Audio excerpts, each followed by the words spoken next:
mãe, você vai ter que correr e tirar essa criança. Porque sua criança é um lixo, sua criança é um cachorro, ele vai ser vegetal na cama, que você tem que correr e tirar ele.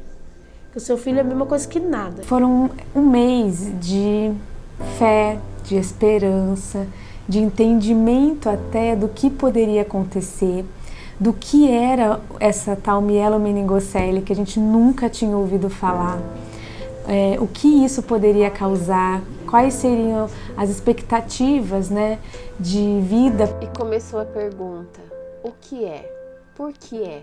Pergunta: o que é mielo? O que é mielo? O que é mielo? O que é mielo? O que é mielo? O que é mielo? O que é mielo? O que é mielo?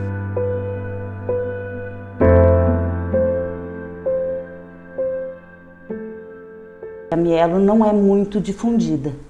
Existem outras patologias dentro da neurologia infantil que tem muito mais visibilidade.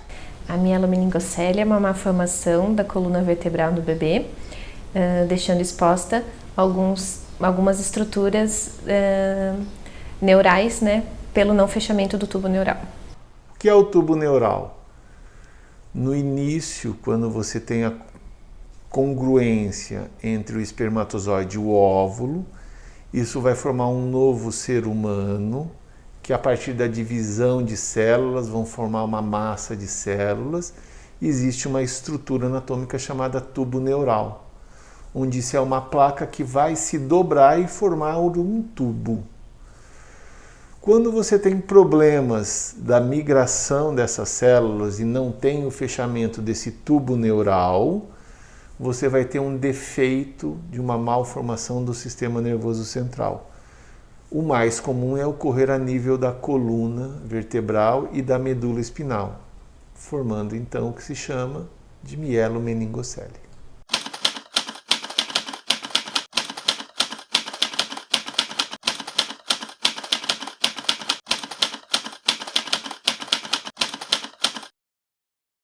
As sequelas, elas dependem muito do nível da lesão.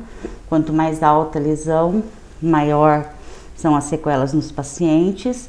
Quanto mais baixa a lesão, melhor é o prognóstico. Um aprendizado constante e diário. Porque você tem uma linha da sua vida. Aí você tem esse obstáculo e você não sabe lidar. E não tem uma informação correta, porque não é uma gripe que você toma um remédio e tá tudo bem.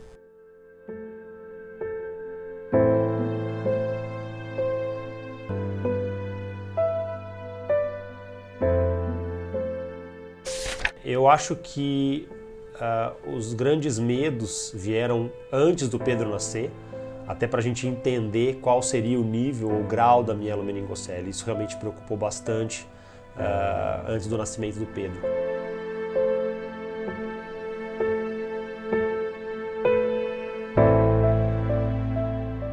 Eu descobri quando ele já estava no 8º mês. E é uma coisa que todo mundo ficou impressionado, porque isso se detecta no começo. E o meu não, o meu foi detectado no final da gravidez. E a descoberta da minha mãe foi minutos antes do meu parto. Ela queria fazer o parto normal, mas aí o médico descobriu minutos antes que tinha alguma coisa errada. Aí fez o exame e detectou que eu ia nascer com a mielomeningocele.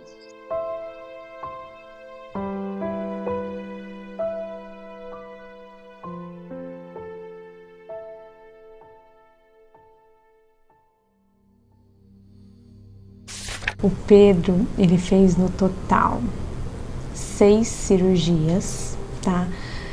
A primeira associado à correção da medula, tá? Que foi no nascimento. E depois todas as outras cirurgias foram na tentativa aí da parte da incontinência urinária e fecal. Minhas cirurgias foram tranquilas, fizeram muito bem para mim, mas foram dolorosas, inclusive essa última, que doeu bastante. Lucas usa Orts desde quando ele nasceu, né?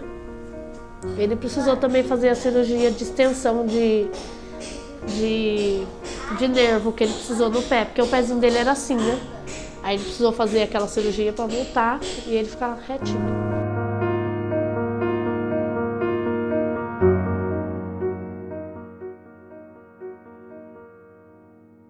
Então, eu fiz 4 cirurgias. Atualmente o Heitor faz físio, TO, psicóloga. E quando ele nasceu, que começou todo o tratamento, ele fez fono, a físio e a TO só. Mas isso é um pacote que nós vamos ter ainda a longo prazo. A gente tem o processo de habilitação, né? O que é o processo de habilitação? É quando a gente torna possível as atividades de vida diária, que são as AVDs, para os pacientes. Então, a gente começa a treinar autonomia, independência, se vestir, se alimentar sozinho. Todos esses fatores, eles são inerentes da criança, porém uma criança que tem um atraso no desenvolvimento motor, a gente precisa estimulá-la. Os esportes foram que me desenvolveram tanto fisicamente quanto psicologicamente. Me ajudou a conhecer mais pessoas com deficiência, tanto como ela quanto outras deficiências, e fiz de tudo, assim, fiz basquete, fiz vôlei, fiz natação, fiz equitação, fiz surf e estou fazendo até hoje. Assim. A gente poderia estar trabalhando também em relação a esportes ou até ao Pilates, porque a gente vai conseguir trabalhar muito essa questão de fortalecimento.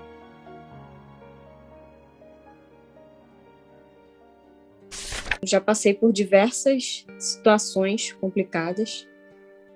As pessoas nos olham de cima a baixo, assim, quando eu saio para algum lugar, as pessoas olham, viram o rosto para ficar te observando, então realmente isso é a coisa mais difícil de lidar. Eu trabalho numa academia no Rio de Janeiro, onde eu moro, na área de musculação, e minha chefe me tirou das escalas de finais de semana, achando que eu não poderia dar conta do horário, que seria muito cheio, que eu não poderia auxiliar um aluno. E eu conversei com ela e consegui mostrar para ela que eu era capaz, sim. Ninguém nunca me perguntou que eu tinha mielomeningocele, mas eu já falei para algumas pessoas que eu usava fralda, essas coisas. E já me perguntaram assim: Pedro, por que você vai toda hora no mesmo horário para a enfermaria? Daí eu não respondia às vezes, ficava com vergonha e não respondia. Todas as vezes que a gente chegava no ponto de ônibus, os ônibus não paravam pra gente. Ou eles falam que tá cheio, ou eles falam, não tem, o elevador tá quebrado, ou não sei o quê. Isso aí deixava a gente chateada, porque eu acho que todo mundo pode passar por isso, né? Eu acho que todo mundo devia passar pelo mesmo que a gente passa para poder dar valor e falar, poxa vida, eles também merecem o respeito da gente, né? As pessoas acham que a acessibilidade é só para pessoas com deficiência. Na verdade, não. Com a mãe que tem um filho no carrinho, para gestante, para idoso. Então, é super importante a acessibilidade. Quando chegou no dia, a escola me ligou que não daria para ele ir, porque disse que não tinha lugar para trocar ele. Só que eu penso o seguinte, se a escola fez um passeio, ela tem que fazer um passeio que caiba todo mundo no passeio. Aí depois desse passeio eu não deixei ele mais em nenhum da escola. Escolas que estejam de fato preparadas para receber pessoas com limitação física, cognitiva, ou o que for, mas que as escolas tenham esse olhar inclusivo, eu acho que isso falta.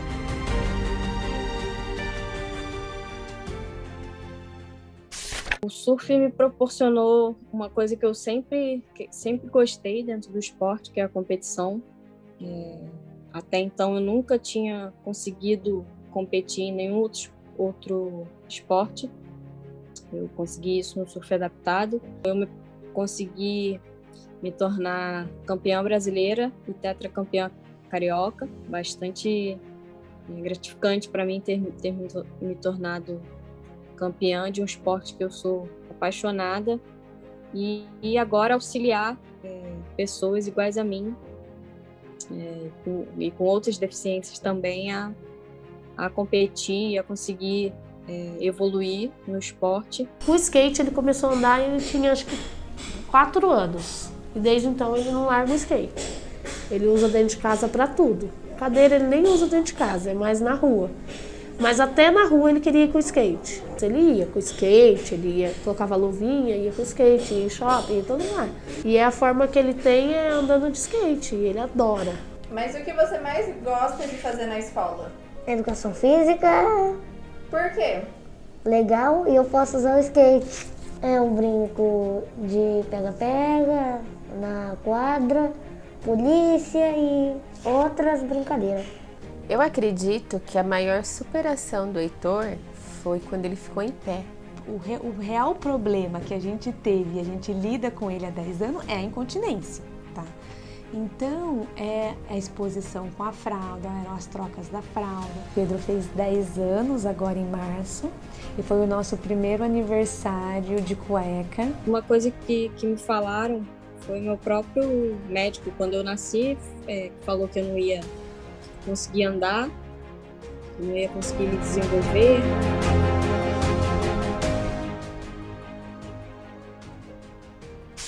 Meu sonho é conseguir ter mais ganhos aí profissionalmente, né?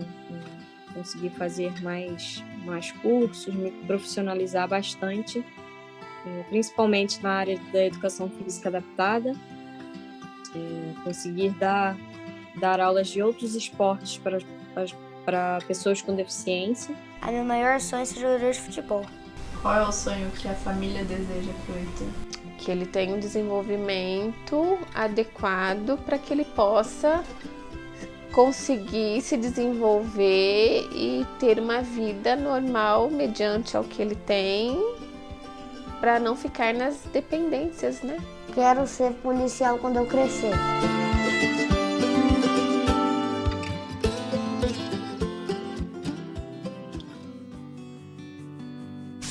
Falar de mielo é falar de paciência. Paciência porque o indivíduo ele tem seu tempo de aprendizado. E compreensão que apesar das limitações que a mielo traz, o indivíduo consegue se desenvolver como qualquer outra pessoa. O mais importante é você tratar esse seu filho ou essa sua filha com essa malformação da mesma maneira que você trate um outro filho que não tem nenhum problema de malformação. Por quê? Porque você não tem como afirmar que esse indivíduo não vai poder ter uma vida independente ou uma vida normal. Talvez ele vá ter algumas dificuldades para ter um desenvolvimento ou para ele poder atingir um determinado objetivo. Mas se você não investir e não estimular no próprio desenvolvimento desse ser humano, você não vai ajudá-lo. Hoje, o Heitor não me dá nada de diferente de qualquer outra criança. Tem as suas limitações? Tem. Tem que ter um olhar mais voltado para certas artes? Tem. Mas é uma criança meiga e espetacular. Conversa com qualquer pessoa, dá bom dia, dá boa tarde, corre do jeito dele.